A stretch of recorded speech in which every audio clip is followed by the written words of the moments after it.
My name is Tameka McNair, and in today's session, my manager and I, who actually honed in virtually, providing a hybrid experience, talked about creating a holistic employee experience.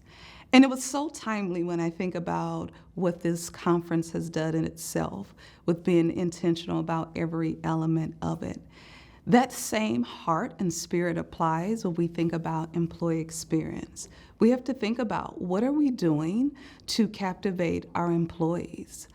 What are we doing to think outside of the box when we think about retention? And so in our session, we shared how are we making hybrid work in our team where 3 out of the 9 people on the team are fully remote and are not located in the Seattle area. During this almost 2-year period since our team was created, we have been able to figure out how to make hybrid work, how to still be productive, although many of us live in various parts of the U.S. So we spent a lot of time sharing our own personal journey about what does it look like in action? How do we take the theory around what it means to provide an employee experience and really bring it down to the practical level?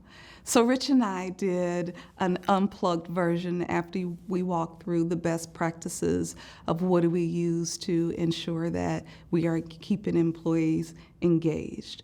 And some of those nuggets that we left people with was, it's important to be intentional about creating an environment where people can have fun.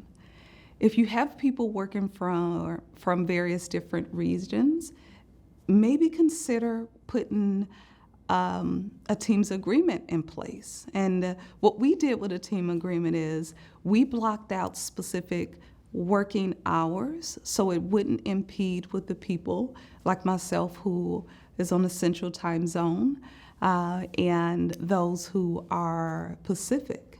So our blocks are between 9 a.m. and 3 p.m.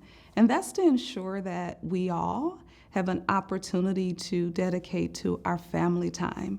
Whereas for me, that's extremely important as I have navigated my career as a single mother. So in order for me to have balance in my work life, especially as my twins are halfway point of high school and getting ready to make some of the biggest decisions of their life, that's really important. And when we think about employee experience, we have to look at the entire person holistically, the well-being, ensuring that we are giving employees what it is they need to thrive. So Rich and I, in our Unplugged session, we talked real. How has this experience worked for us? How have I been able to navigate my career and still work on things that's meaningful and impactful even in this hybrid world? And I emphasized how grateful I am to have a leader who embodies values that really matter to me. And so I shared about how it doesn't really matter at this point what work I'm actually doing, as long as I'm with a leader like Rich, who has created a space for me not only to show up as my authentic self, but has given me the flexibility as I navigate my career and thrive in that space. And so it was everything. We had so much dialogue. People asked questions, and I'm super excited to hear about some of the things that people decide to do even post this conference. We left the leaders with the challenge to think about how are you fostering a culture of employee experience? Where are the detractors that you may have in your corporations that you have not paid attention to? How are you taking time to recognize your employees for the valuable skills that they bring to the table, for the contributions that they make every day?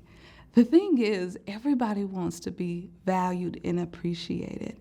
And what I know is that kindness and recognition with our words cost us nothing, right? But it can go so far. So with that being said, I hope that you all enjoyed the session, and I look forward to staying engaged.